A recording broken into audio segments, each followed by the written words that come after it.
Et si on vous parlait d'amour queer et de fascisme? Dans cette nouvelle édition de la Midinale, en partenariat avec Regard, Politis invite un ou une invitée pour discuter d'un sujet d'actualité. Aujourd'hui, nous avons interrogé Constance Spina, journaliste et fondateur du média Manifesto 21, qui a écrit en 2023 un manifeste pour une démocratie déviante, amour queer face au fascisme. Pour commencer, du coup, une anecdote, moi, mais c'est aussi parce que c'est dans l'introduction qui m'avait un peu frappée. Tu racontes au début, justement, une anecdote qui t'a particulièrement touchée, un cadeau pour ton 30e anniversaire. Est-ce que tu pourrais re-raconter cette anecdote et est-ce que c'est de là qu'est né finalement ce premier essai? Alors, l'essai, il n'est pas né uniquement à ce moment-là, mais ça fait partie d'une constellation d'idées qui ont convergé plus ou moins à ce moment-là. En fait, cette anecdote, c'est intéressant que tu me poses la question parce que c'est juste un moment où, en fait, assez tardivement, donc vers mes 30 ans, j'ai réalisé qu'une personne, c'était la première fois qu'une personne dans mon intimité, donc dans une relation plutôt sentimentale, était en train de me valoriser et de me reconnaître exactement comment je suis. Voilà, elle faisait en fait un geste gentil et de soin à mon égard. Et j'ai bien aimé parce que cette personne a vraiment utilisé le terme précieux. Euh, donc, pour moi, le terme précieux, il n'est pas juste un truc de je t'aime, c'est vraiment ta vie compte. C'est vraiment de dire, en fait, il faut que tu sois là. Mais je pense que quand on a une trajectoire affective queer et trans, je veux pas parler pour tout le monde, mais on fait souvent l'expérience du monstre. Et donc l'expérience d'être mis au banc, l'expérience d'être humilié très jeune par les autres, et finalement de vivre dans un corps qui est constamment sous l'observation un peu de la société, qui peut subir des choses, quoi. Et donc voilà, cette phrase a particulièrement résonné. Et j'ai voulu la mettre comme début du livre parce que je me suis dit que peut-être qu'en partant de cette réflexion sur qu'est-ce que ça veut dire recevoir de l'amour, peut-être que d'autres personnes pouvaient s'y reconnaître. Et justement, tu parles de l'amour queer, tu en donnes plusieurs définitions par plusieurs auteurs et autrices dans ton livre. Pour toi, c'est quoi? Alors déjà, je pense que le mot queer est vraiment intéressant parce que avant le mot queer, en philosophie ou en sociologie, on avait vraiment la volonté de définir tous les mots. Donc à chaque mot correspond une définition qui est très précise et qu'il est très important de respecter. Euh, mais le mot queer, il vient un peu court-circuiter le mécanisme dont la philosophie a fonctionné jusqu'à présent. Parce que c'est un mot au seuil de plein de choses, ce qui ne veut pas dire qu'il ne veut rien dire. Ça veut juste dire que sa définition est vraiment polyphonique. Et, euh, et je pense que c'est précisément ça qui fait qu'il y a une tension sociale autour des philosophies queer. Et je pense que c'est pour ça qu'on a simplifié la philosophie queer avec le wokisme, parce qu'en fait, ce mot fait profondément peur en ce qu'il remet en cause la façon même de faire de la philo. Voilà, donc après, de façon plus concrète, le mot queer veut dire étrange en anglais. Et donc, c'était une insulte qui était proférée à l'encontre des personnes qui pouvaient avoir des corps déviants de la norme. Et donc voilà, moi dans mon livre, je choisis de citer une amie qui est philosophe, qui s'appelle Anne Pléniot, qui dit et queer ce qui déchire la normalité. Donc, et queer ce qui en fait remet en cause une sorte d'échelle de valeurs fondées sur un capital normatif. Mais après, ça peut avoir plein de définitions, le mot queer. Bon, voilà, donc je prends juste celle que je veux donner dans mon livre, quoi.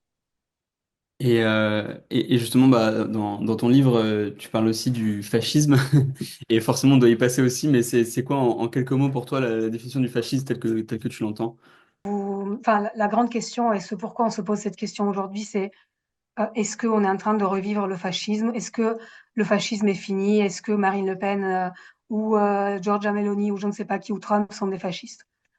Et en fait, la réponse est très complexe parce que les historiens et historiennes, souvent, vont nous dire qu'en fait, oui, oui, le fascisme est fini, qu'il s'est terminé en 1945 avec la mort de Mussolini, et que donc tout ce qui est après, c'est autre chose.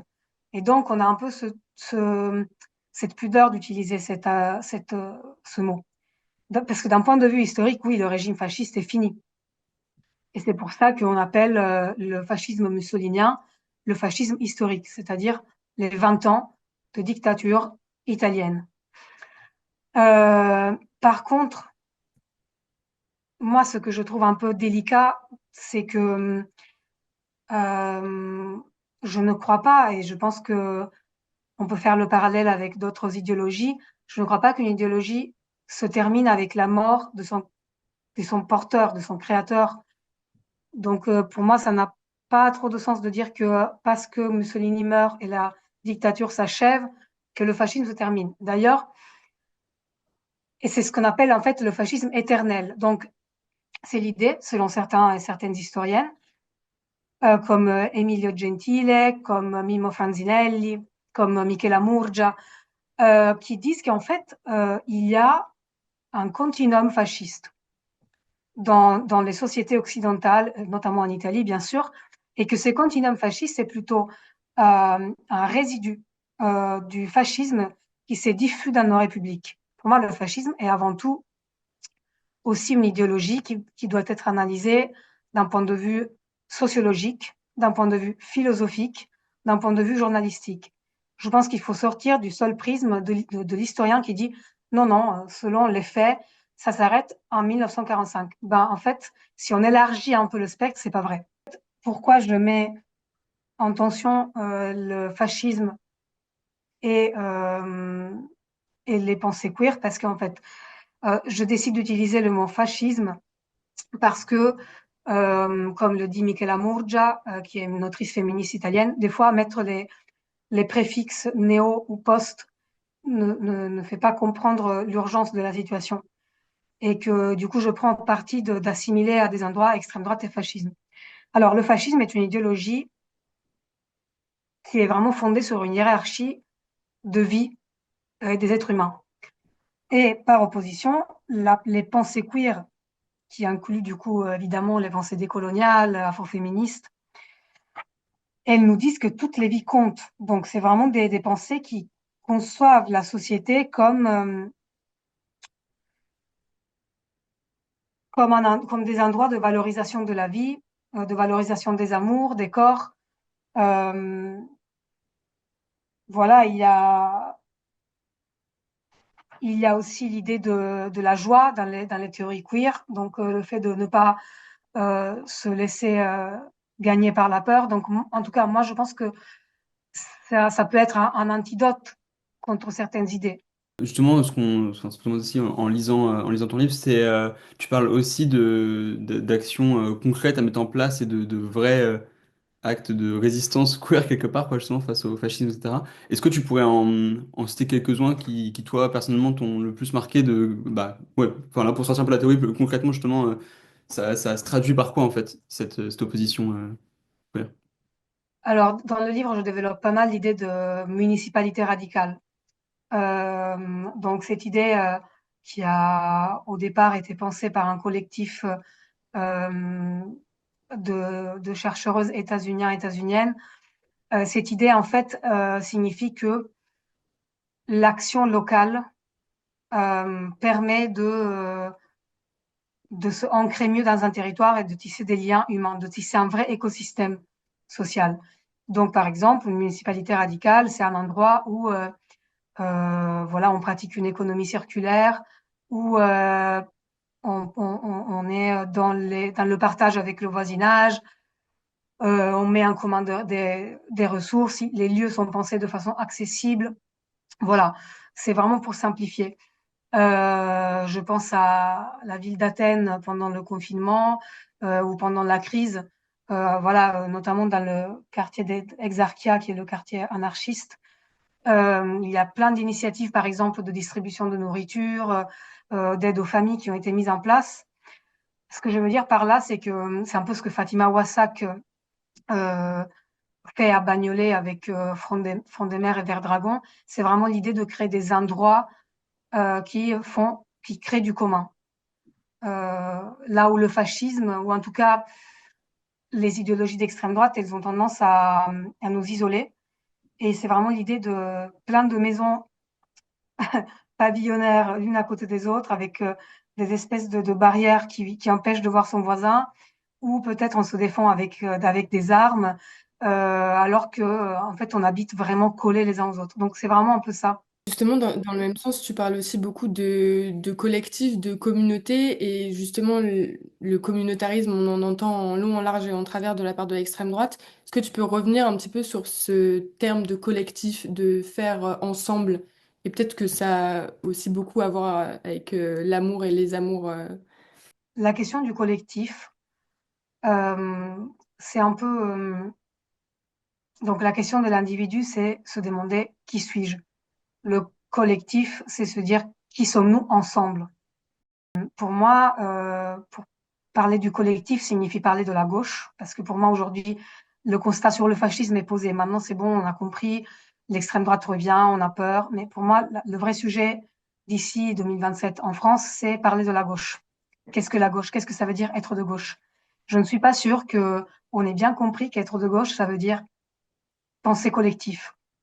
Ça veut dire faire écosystème, écosystème relationnel, écosystème au sens littéral du terme.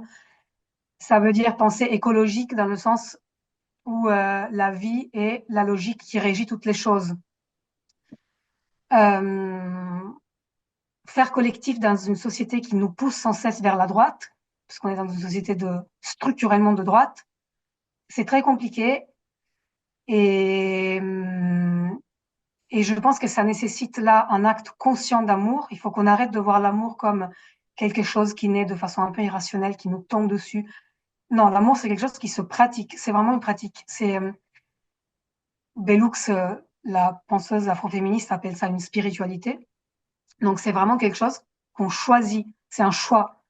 Euh, Ça me fait penser aussi à Kai Cheng Tom qui a écrit I Hope We Choose Love.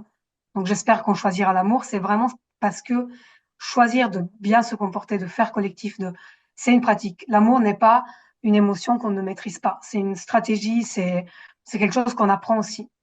C'est une définition beaucoup plus large, du coup j'imagine que l'amour, au sens où on l'entend un peu communément de relations amoureuses, etc. J'imagine que c'est un amour au sens large vers l'autre, mais enfin, ça peut être intéressant si tu détailles un petit peu ce point-là de qu'est-ce que tu entends par... Oui. euh, Ben, alors, il y a un sociologue qui s'appelle Luc Boltanski qui a écrit euh, L'amour et la justice comme compétence, enfin quelque chose comme ça.